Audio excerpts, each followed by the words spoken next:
È stato tutto realizzato in modo artigianale, alla fine è tutta una costruzione poetica dell'animazione e della regia e si attiva attraverso questo pulsante. In questo momento tragico Non posso non considerare l'importanza dell'arte. Su di un grembiule, ve lo mettete qui e avete l'arte. Perché in fondo l'arte non si sa mai bene cosa sia, ma l'arte è una delle cose più emozionanti del mondo. Questo Dio lo sa e lo so anch'io. Poi c'è sempre questa ricerca ossessiva di fare tutte le cose in modo manuale, artigianale. Ormai questa cosa fa parte proprio della mia poetica, del mio modo di vedere l'arte in generale. Però questa è una visione molto personale, come potete vedere qua intorno. È una sorta di invito artigianale al gioco dell'immaginazione e della fantasia, cioè lo vedo un po' così.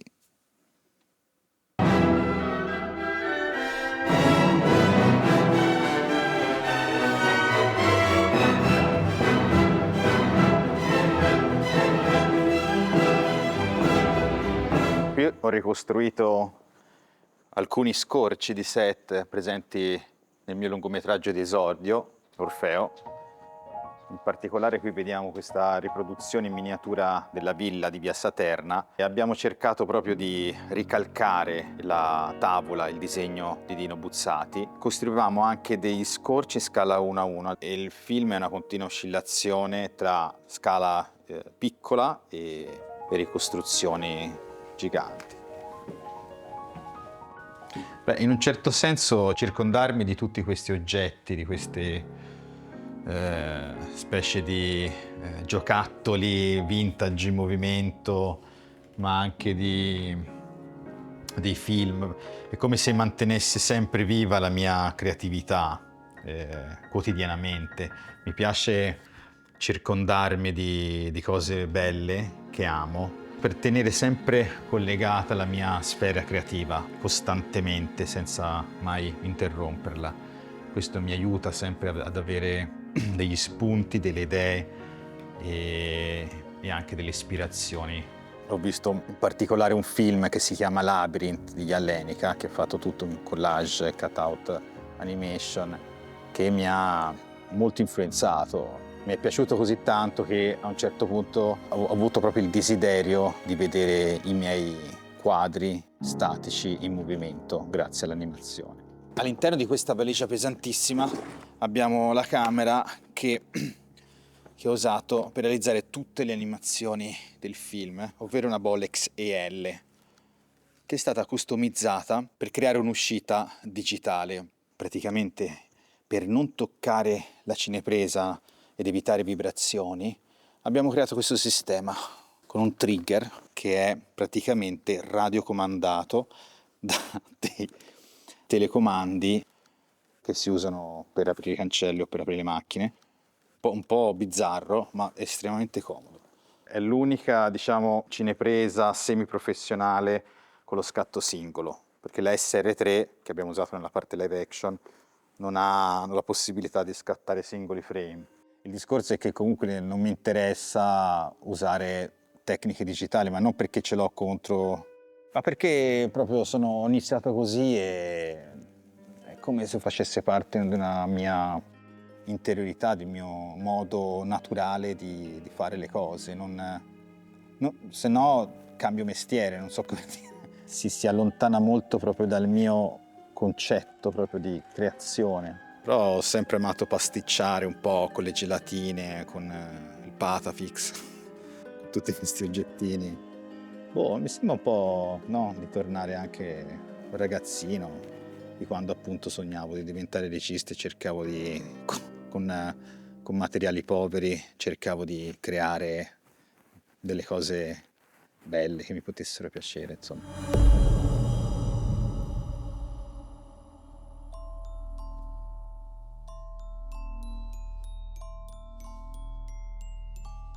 C'è anche il cavallino, è presente sempre nella scena del bambino, è un elemento che fa parte un po' delle mie collezioni, della mia memoria, che ho voluto fortemente mettere in scena nel mio lungometraggio d'esordio. Ora purtroppo non mi ci posso mettere perché non ci sto. Qua invece c'è la scena più violenta del film. Abbiamo ricostruito questo ragno in miniatura snodabile.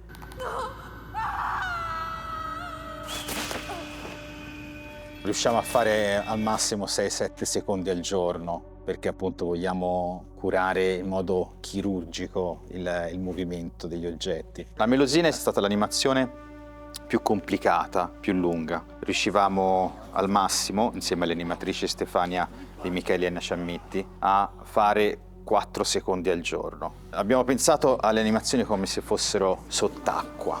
La difficoltà in particolare era quella di animare questi capelli, queste ciocche di capelli. Frigidaire, che è il mio primissimo cortometraggio, girato appunto in Collage Animation. Ci tengo tanto perché insomma è da lì che ho iniziato a toccare insomma questa macchina magica del cinema e ho iniziato a conoscere da vicino tutto il discorso dell'animazione. Ed è grazie a Frigidaire che in un certo senso ho iniziato a sognare di diventare regista. Da questa parte ho installato una mia scultura cinetica, sempre ispirata agli strumenti del precinema, si intitola Click Clack e si attiva attraverso questo pulsante. Nel primo flipbook vediamo questo strano omino che si tuffa dentro un occhio di stampo fornasettiano.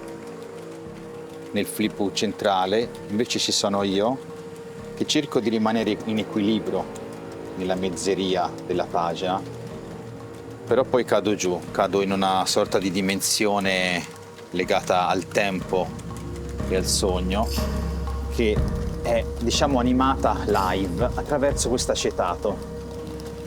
È una tecnica che ho usato anche in alcuni miei lavori video. Nel terzo flipbook ci sono io che mi sdoppio, è un riflesso di me che appare e poi salta nel flipbook centrale. Ho cercato di ricreare una sorta di interazione. È sopra un oggetto, un'alzatina degli anni 50 e poi ho messo anche una macchina da scrivere per bambini sempre di quel periodo. Che mi piace sempre mescolare l'objet trouvé, l'oggetto trovato in questi posti e cercare di dargli una nuova forma artistica.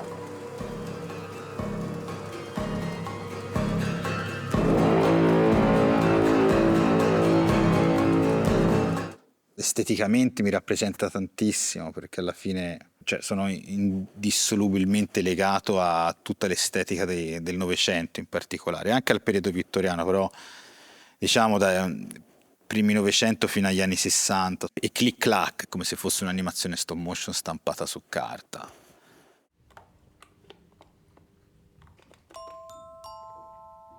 Qui ci sono tutti i giochini che insomma c'era un periodo ero abbastanza ossessionato, adesso un po' meno, però in un certo senso sono anche legate all'animazione, no? Perché sono una specie di animatronics che si muovono con dei motori a molla. Cioè, è interessante come hanno studiato il movimento, no?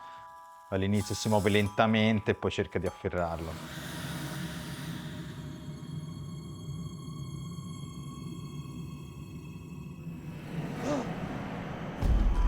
Bambino, nonostante tutto. Allora, questo è il pianoforte che suona Orfeo bambino. È tutto un po' scassato, però è un oggetto secondo me meraviglioso. Cioè io tantissimi oggetti di casa li ho riportati in scena, proprio perché così il film in un certo senso diventasse una sorta di riflesso di me stesso, lo specchio della parte, diciamo, che mi ha portato poi a fare questa arte.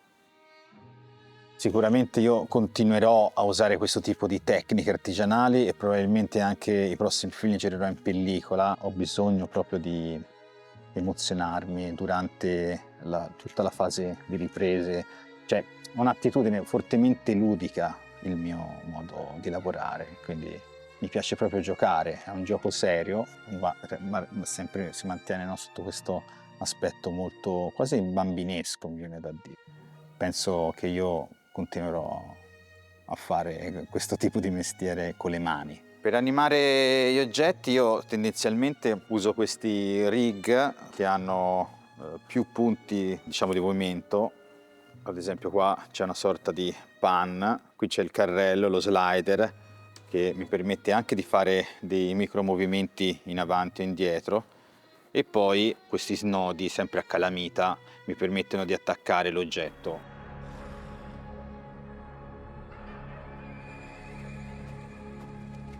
Questa invece è una scena del sogno di Orfeo, che in realtà è un'animazione 2D ritagliata laser su carta vegetale, e anche qui c'è un processo molto lungo di animazione, perché tra un frame e l'altro dovevamo sostituire l'intercalazione successiva del movimento. In alcune scene di Orfeo io ho rivisto e mi sono proprio ristudiato in modo chirurgico delle sequenze di Punch and Judy di Jan Svankmajer, e lì è come se avessi proprio ricalcato i tempi di montaggio. Mi è capitato anche di ristudiarmi la sequenza del mucchio selvaggio di Sam Peckinpah, quando Eura viene aggredita dal ragno, perché anche lì volevo un attimo capire più a fondo come Sam Peckinpah alternava le sequenze delle uccisioni con i slow motion, no? Con la reazione slow motion degli attori che venivano colpiti dai proiettili. Quindi sì, mi capita spesso, prima di girare, di riguardarmeli per capire come impostare la regia, capito? Non solo in fase di montaggio, ma soprattutto prima di girare.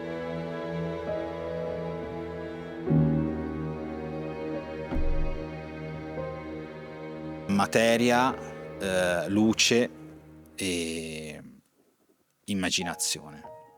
La mia arte è tutta così, è tutta basata sulla materia, appunto, che è legata a una dimensione appunto di un cinema fatto con le mani artigianali. Poi c'è la luce, che è l'aspetto più magico, no? È grazie alla luce che alcuni elementi entrano, li faccio entrare anche dentro una dimensione onirica, o li rendo più inquietanti, insomma. La luce proprio non solo ha una valenza narrativa, ma riesce anche a dare un'aurea alla generale, al frame, all'inquadratura. E poi c'è la fantasia, l'immaginazione, che è, insomma, uno dei miei punti forti per sublimare queste cose qua.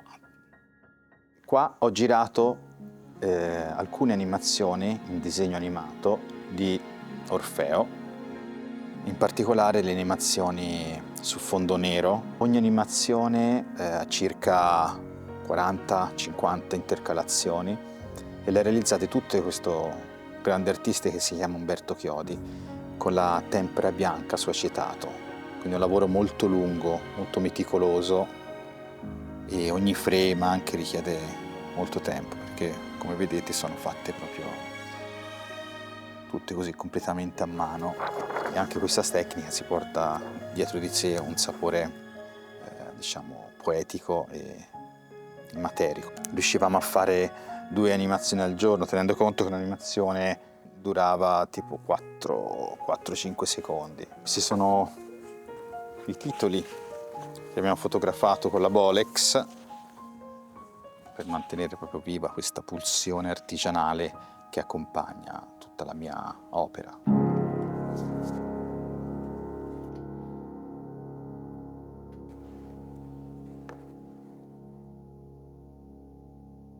Abbiamo proprio ricostruito un bosco, tenendo conto che comunque un film veramente low budget, girato principalmente con degli escamotage visivi come quello che state vedendo qui alle mie spalle, no? Cerchiamo di ricostruire oggetti tridimensionali che in qualche modo dialogano con la gigantografia. Ad esempio, vedi questi alberi? Abbiamo cercato di farli più vicino possibile a quelli stampati nel backlight. Qui c'è invece il chromatrop, è un oggetto vittoriano del precinema, Niente, fa parte della mia collezione di oggetti. Secondo me bisogna porsi in modo sincero ed onesto di fronte alle proprie opere. L'esempio di quello che ho fatto io è questo, cioè io ho messo in scena un riflesso di me. Ho preso proprio da casa delle cose e le ho messe in scena. Cioè, delle cose che ami, no? E quindi, secondo me, se fai così senza stare troppo magari a copiare altri artisti, certo, li puoi citare perché li ami, eccetera, eccetera. Però se gran parte di quello che fai lo recuperi dalla tua memoria e dal tuo vissuto, secondo me l'opera acquisisce valore e le persone lo sentono. Devo dire che mi sento forse un po' osservato qua. Questa carta d'apparati, insomma, rappresenta proprio il mio gusto e la mia passione per i teatri dei primi Novecento. Anche questa sempre fa parte della mia ricerca di oggetti vintage. Anche questa l'ho usata spesso, non solo nell'ultimo film, ma anche in altri cortometraggi come elemento scenografico.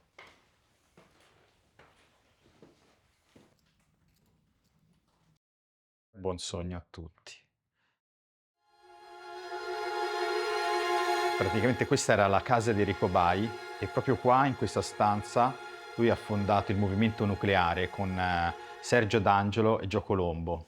Quindi in questa casa si sente proprio l'atmosfera, l'aria, insomma, dal primo momento ho sentito che poteva essere la mia abitazione. Amo collezionare anche questi oggetti molto piccoli, sempre con un'idea di movimento. Al mio 3, 2, 1, lui perde la testa.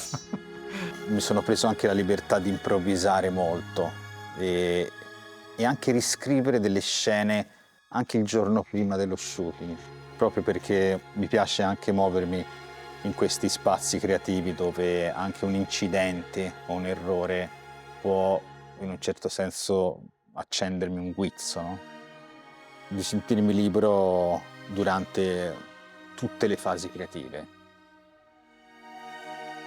E anche questo è un bellissimo toy degli anni 50 che insomma un giorno mi piacerebbe animare. Mi giro mentre ti avvicini, allora. Cioè giro lui mentre...